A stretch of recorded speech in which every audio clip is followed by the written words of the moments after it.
When you think of the Fellowship after the War of the Ring, what comes to mind? Probably a peaceful ending, the Shire restored, the king returned, and 9 heroes finally at rest. Aragorn crowned beside Arwen's radiant smile, Samwise with a family in his garden, Legolas beneath golden leaves, Gimli among glittering stone, and Frodo finishing his book beneath a quiet Shire sky. A perfect ending, right? But what if I told you that this comforting image, while true, is only the surface of a far more tender and heartbreaking story? That the Fellowship did not simply live happily ever after, but carried silent burdens, private farewells, and choices that cost them more than any battle they fought. Because Tolkien left hints, letters, and later writings that reveal a more intimate truth, the greatest wounds of the Fellowship did not bleed on the battlefield. They bloomed quietly after the war was won. Some found love and built families, yet still felt the call of a world beyond their grasp. Some ruled with wisdom and paid for that gift in sorrow. And others, though surrounded by peace, discovered that peace could not live long in them. Tonight, we're stepping beyond the tale everyone thinks they know, and into the soft, bittersweet chapter Tolkien wrote between the lines. The secret lives of the Fellowship after the ring was gone, and the quiet goodbyes that broke them apart. The Fourth Age opened like dawn in late autumn gold on the far hills, frost still on the grass. In the White City, banners breathed slow in the morning wind, and the new king rose early, for the habit of long watch does not leave a ranger merely because he wears a crown. He walked the high courts where the echo of his own footsteps felt. For a while, like the tread of others, those who had turned away from the walls of Minas Tirith and gone into shadow with him. In the north, the Shire shook off its chains as a dog shakes water, and laughter returned first in small bursts, as if unsure, and then strongly. Samwise planted, and the earth seemed to answer swiftly, for the soil had been waiting for such hands. He laid by his tools each evening and stood quiet in the soft light falling over Hobbiton, listening as if the land itself breathed easier. Yet even as joy settled, he would pause, without knowing why, and look west. In Rohan and in Gondor, Merry and Pippin learned the size of their laughter. It could fill a hall and mend a silence, and many who had lost fathers and sons found new kinship by it. They bore bright mail, not to swagger but to honor old oaths, and the tall men among whom they walked began to understand that courage can be small in stature and yet large enough to shelter a realm. Gimli measured the world by stone and friendship.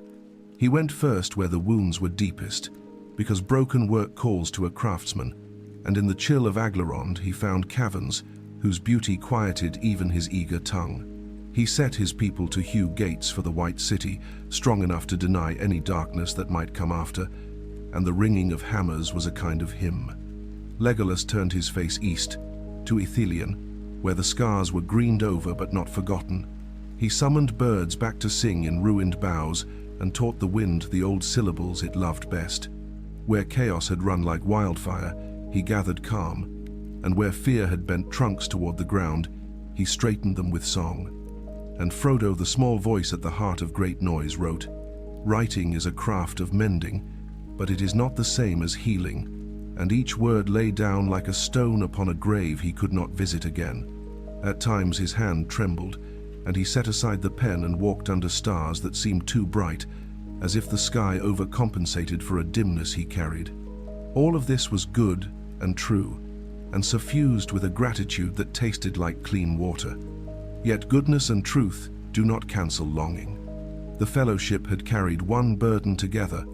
Now each bore a different one alone, and the world, which they had saved, slowly began to choose what to keep of them and what to let pass into song. The common tale, drawn from the Chronicles and the Red Book itself, tells us much. Aragorn Ilisar, once a wanderer with mourning in his eyes, ruled long and wisely, and the White Tree blossomed again. He wed Arwen Undomiel in joy, and hope, once discounted by both elves and men, became law and custom. The Dunedain returned from lean years, the borders grew watchful but not harsh, the tongues of the West mingled in markets and on roads made safe. Gandalf departed when his charge was fulfilled. The sea took him and those who had borne the greatest weight, and the grey ship looked small from the green shore.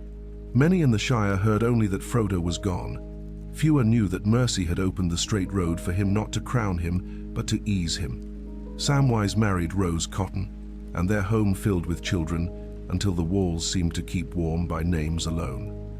He served the Shire as mayor, yet he never ceased to serve it first as gardener, and the Majorn that rose in the party field signalled not only the lady's gift, but the turning of a page. Meriadoc Brandybuck became a scholar of horns and horse lords, his mind wide enough to hold both mead hall song and the soft slosh of the brandy wine.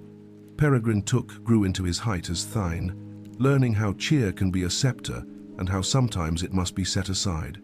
Gimli, son of Gloin, named Lord of the Glittering Caves, bound his people to the renewal of the South Kingdom by labour done with love, and Legolas Greenleaf established a fair wood in Ithilien, where the leaves whispered again of dawn.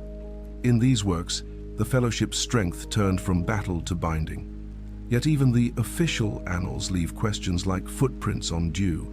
If Frodo's wound had been cured in body, why did he walk so lightly, as if lest some inner bruise be jarred?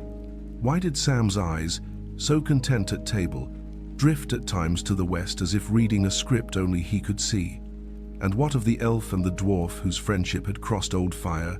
Where does such a road properly end? Here the later notes begin to glimmer, and glimmering, they change the hue of all we think we know.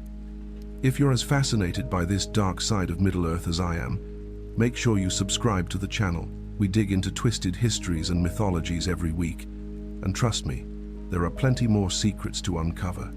It is said in those later fragments as if a margin comment grew into a path that the sea did not finish its taking with Frodo. For Samwise too, after he had harvested a lifetime, after Rose had laid her head down and the children had learned to walk without looking back, was granted leave to go west. The hand that had borne the ring for a single day had borne a world for many years, and at last the world answered with a door. In Gondor, the high years of Elisar were many, and quiet strength made the loud strength of war seem like a story already fading from the edges of memory. But kings, even long-lived, do not outlive time. When the hour drew near, Aragorn spoke with such calm that grief itself paused to listen. He set aside the weariness of many winters as one lays down a well-worn cloak, and he counseled his people to love the years they were given, not to chase the shadow of more. Then he turned to Arwen and gave her the hardest gift of all, the freedom to mourn in the land she had chosen. Arwen returned at last to Lorien, and winter there had another name the year she came, for it fell not only on leaf and water, but upon a memory made flesh. She stood upon Serin Amroth, where once she had chosen life among men, and the hill held her quiet, as if not to wake the past. No harp sounded, there was no witness but the trees. Merry and Pippin, whose courage had been bright as brass, and whose mirth had been a shield to many, felt the years in a different way. Their friendship kept its spring, yet their feet knew the path to Gondor better than the lanes of their youth. In age, they returned south for their last seasons, that laughter might fall again in the halls where they had once stood small and shone large. And Legolas, after long stewardship in Ithilien, after he had taught again the language of leaves to the wounded woods, heard at last in the rustle of canopies a summons older than his own songs. A green note resolved into sea sound, and he understood the pull that no elf entirely escapes. He built a small ship, swift as remembrance. And because love is a craft that invents what it needs, he did not go alone. For Gimli, who had hailed the lady's grace and set his heart to beauty without envy, was permitted a wonder that might have been thought impossible. The dwarf went west with the elf. The last of a quarrel older than their fathers' fathers softened in that sailing like iron glowing to gold. There is a breath in the tale here, a stillness like dusk on a summer river. One can almost hear the soft dip of oars and the sea learning their names. If such hidden paths and quiet partings move the heart, then walk further with us. The road ahead is gentle, but it deepens, and its light is of the kind that lingers after lamps are put out. So the fellowship did not end at the Black Gate. It simply changed measure. In place of battle, there were councils. In place of alarms, lullabies. In place of the ring, rings of family-encircled tables where bread was broken. Yet through it all ran a silver thread of departing, a readiness, learned in fire, to let go when the hour required. What is the deepest truth of their later lives? Not that they were merely happy, nor that sorrow undid them, but that each made of peace a further courage. Aragorn's greatest act as king was not victory in war, but the surrender of life when it was time, lest fear of death become a new tyrant. In doing so, he taught his people that hope is not the hoarding of days, but the honoring of them. Arwen's truest nobility was not only her choice of love over the undying West, but her keeping of that choice when love turned to loss. She did not unmake her path when grief came. She walked it to its winter end, trusting that what is given freely has its own kind of eternity. Frodo's final gift to the Shire was to leave it. He understood that his presence, if shaped by pain, might become a center around which others revolved in anxious love. By going west, he lifted from them the weight of watching him suffer. His absence was not abandonment, but mercy open to both sides of the sea. Sam's greatest flowering was domestic, and that word should not be said lightly. To keep a home is to keep a world. To raise children is to plant forests. To say, "I will be here," is a vow as strong as any sworn on a battlefield. When at last he handed the keys of Bag End to other hands and took the straight road, he did not leave his garden, he enlarged it. Gimli's masterwork was not the mithril bright gate, though it was fair as a star. It was the bridge of trust he carved with his own patience, crossing an old abyss with laughter and a stubborn decency that no tale had predicted.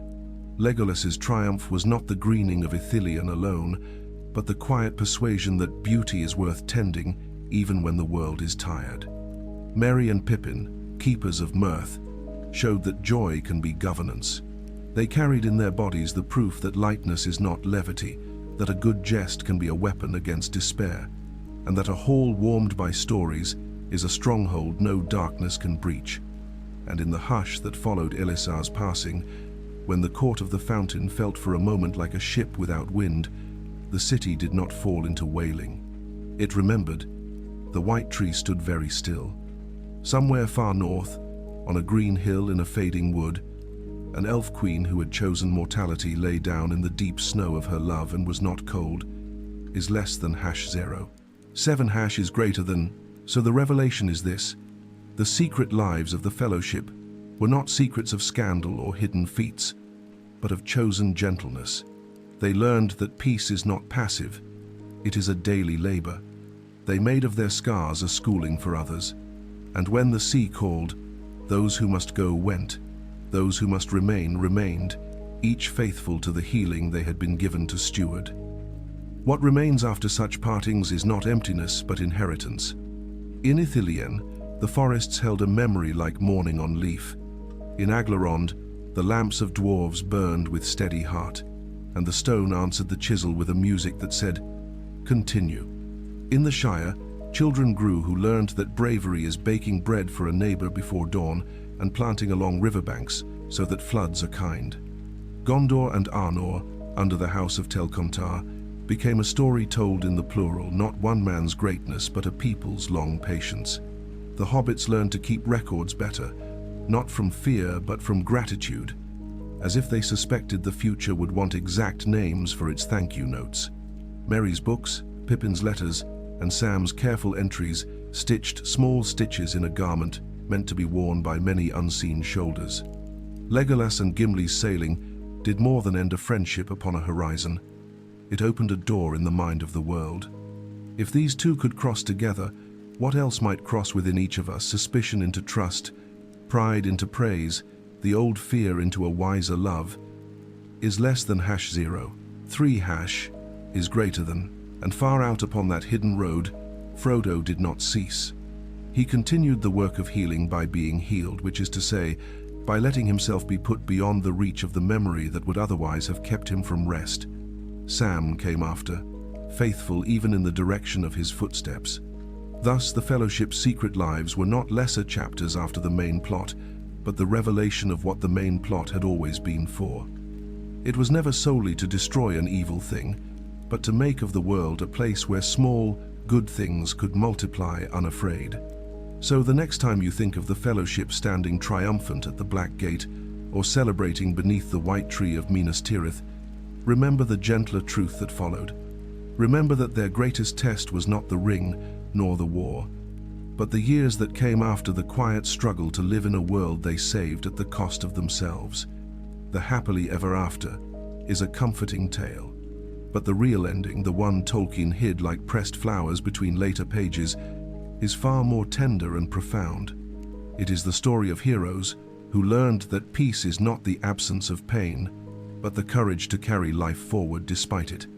Aragorn's nobility was not only in winning a kingdom, but in surrendering his life with dignity rather than clinging to it. Frodo's final act of heroism was not in destroying the ring, but in accepting that healing meant letting go.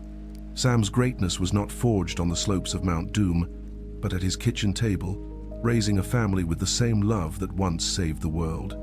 The Fellowship most remember is the one walking through fire together, but the Fellowship worth truly remembering is the one that faced the quieter battle of living, loving, parting, and letting time take them where destiny could not. If uncovering these deeper, hidden layers of Tolkien's legendarium stirs something in you, then walk with us a little farther. There are still many untold paths to explore.